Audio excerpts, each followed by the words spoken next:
Perkenalin nama kamu, umur, sama kegiatan. Perkenalkan, nama saya Saskia Putri Handika, umur saya 23 tahun. Kesibukan sekarang lagi fokus cari uang. Nama saya Fari Nur Fadilah, umur saya sekarang berjalan 20 tahun.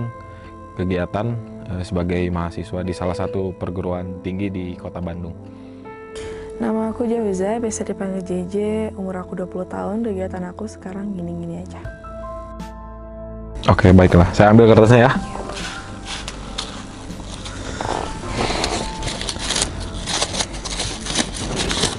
Waduh, lumayan panjang juga ini ceritanya.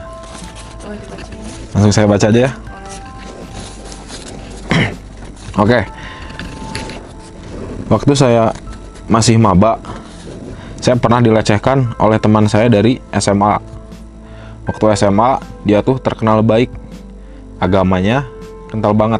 Makanya saya dekati dia karena awalnya saya ingin belajar dan mendekatkan diri kepada yang Maha Kuasa. Pada malam ini saya capek banget dan ngerasa gak enak badan. Saya minta tolong ke dia beliin obat karena kosan dia tuh dekat dari kosan aku. Juga aku gak punya kendaraan. Sesampai di kosanku, kita ngobrol. Lama-lama dia ngobrol ke arah yang ginian. Aku mulai gak nyaman dan posisi aku lagi di luar. Dan aku putusin buat masuk ke dalam. Ternyata dia ngikutin aku dari belakang, meluk aku, paksa, terus aku disudutin dan gak bisa gerak. Aku diam dan digrepe paksa. Ngeri banget sih ceritanya gitu ya. Pertama kali saya dengar ada cerita kayak gini, bukan pertama kali sih, maksudnya agak serem juga gitu. Apalagi temannya sendiri yang melakukan kegiatan asusila itu gitu. Di sini sebelumnya saya belum pernah gitu ya menjadi korban atau menjadi pelaku dari, saya bilang, kejahatan asusila gitu ya. Meskipun dilakukan oleh teman sendiri gitu. Karena mungkin kejahatan asusila itu hanya menguntungkan dari beberapa pihak saja gitu. Dan mungkin bagi pihak lainnya merasa bisa disebut dirugikan dan tidak diuntungkan gitu. Bagi saya sih kejadian seperti ini sangat-sangat di luar moral ya, apalagi sebagai mahasiswa gitu. Mahasiswa yang terkenal dengan kekuatan idealismenya, tapi di belakang layar melakukan hal-hal seperti ini gitu. Itu sangat rawan sekali gitu. Dan juga untuk si perempuan gitu kan ya, saya juga sadar gitu ya, kejadian-kejadian seperti ini tuh tidak diharapkan dan tidak dicita-citakan gitu, tidak dimimpikan. Tapi ya mau kayak gimana lagi gitu. Kita evaluasi diri masing-masing aja gitu ya. Kira-kira apa nih, ada yang salah gak dari diri kita gitu ya, sehingga kita mendapatkan perlakuan itu dari lawan jenis kita gitu. Diharapkannya sih untuk kedepannya gitu ya, stakeholder terkait bisa bekerja sama dengan pihak-pihak kampus atau instansi tertentu dalam mencegah peristiwa-peristiwa seperti ini. Mungkin dengan hal sepelenya diadakannya pelatihan-pelatihan atau kajian-kajian mengenai moral kemanusiaan antar jenis gitu. Dan ini mungkin kalau misalkan dilihat dari data, Indonesia tuh sangat banyak sekali mungkin ya kejadian-kejadian asusila di tingkat kampus atau universitas yang ada gitu. Kedepannya saya harap juga pesan untuk pihak tertentu yang mungkin di video ini melihat gitu ya, bahwasanya masih banyak Pak Bu kejadian seperti ini. Tolong Bapak dan Ibu atau saudara-saudara sekalian, kita sama-sama di sini bekerja untuk membenahi agar kedepannya tidak terjadi lagi peristiwa-peristiwa seperti ini.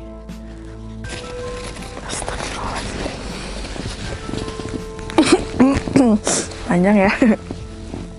Bacain. Aku menyukai dan mencintai seorang, tapi aku tak tahu orang tersebut sebaliknya atau tidak kepadaku. Aku pernah PDKT ke seseorang namun selalu gagal, dan aku tak tahu apa yang salah kepadaku.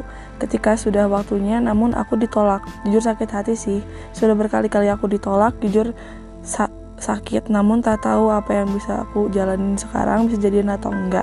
Untuk dilihat dan tampaknya mukaku yang enggak perfect sih, kelakuanku sangat buruk dan aku terlalu tergesa-gesa untuk mengungkapkan perasaan ke dia.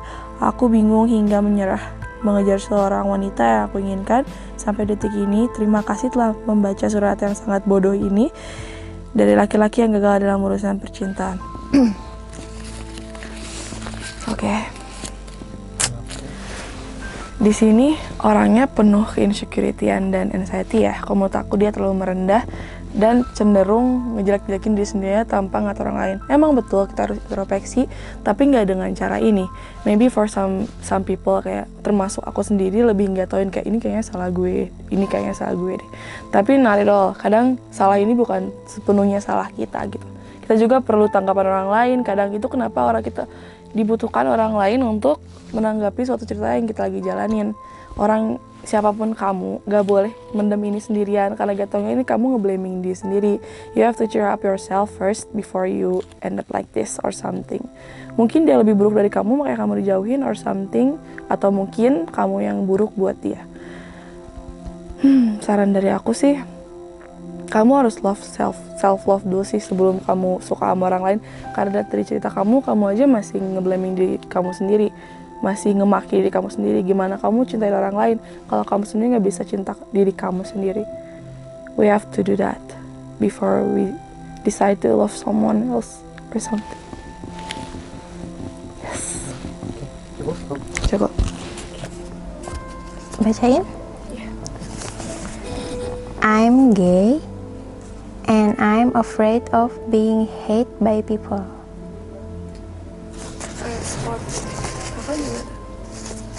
Kalau menurut aku, untuk urusan dia gay atau enggaknya, itu urusan dia.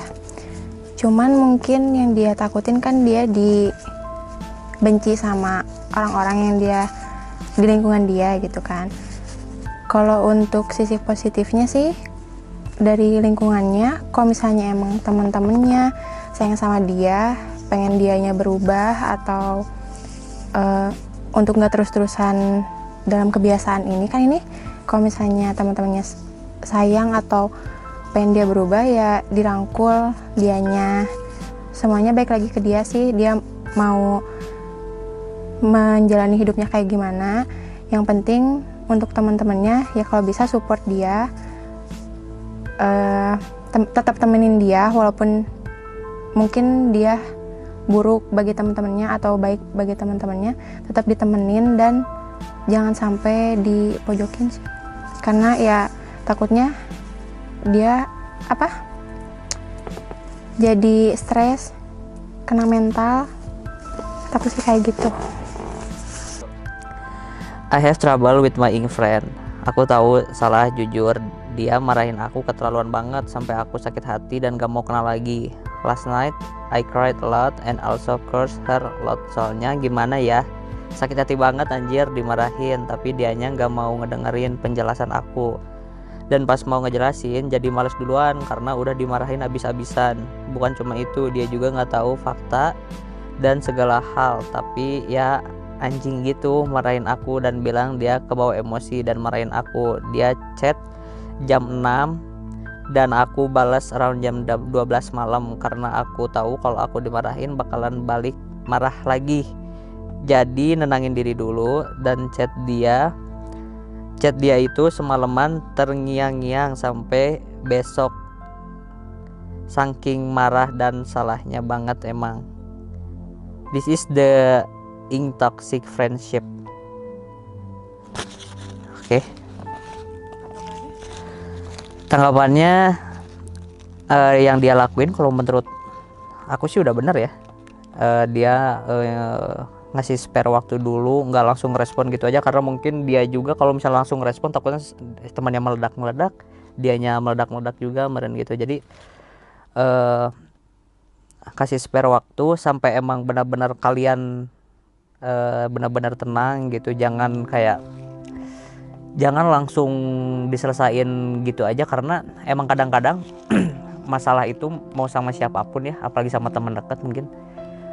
Emang kadang butuh waktu. Karena apa butuh waktu? Karena kalian udah saling tahu bagus jeleknya masing-masing. Jadi kalian nggak mungkin secepat itu juga buat nyelesain masalah mentang-mentang kalian teman dekat kan. Jadi emang butuh waktu untuk kayak oh iya ya aing teh salah gini ya gitu, kayak harus introspeksi juga gitu. Entah kamu yang nulis ini dan entah si teman kamu tersebut gitu. Jadi kalian coba telaah lagi, karena mungkin menurut kamu yang nulis ini kamu benar, dan menurut teman kamu itu benar juga gitu. Jadi sama-sama ngerasa benar, terus kalau diajak ngobrol atau menyelesaikan masalah mungkin malah jadi saling membenarkan dirinya sendiri, jadi egois kan, terus nggak akan beres-beres juga kan, jadi malah makin runyam, ntar malah jadi nggak temenan lagi bahkan. Jadi ya udah coba ditelaah lagi, coba mungkin gue juga ada salah ya, mungkin gue juga sebenarnya nggak pantas kayak gini apa gimana gitu sih sebenarnya, gitu aja.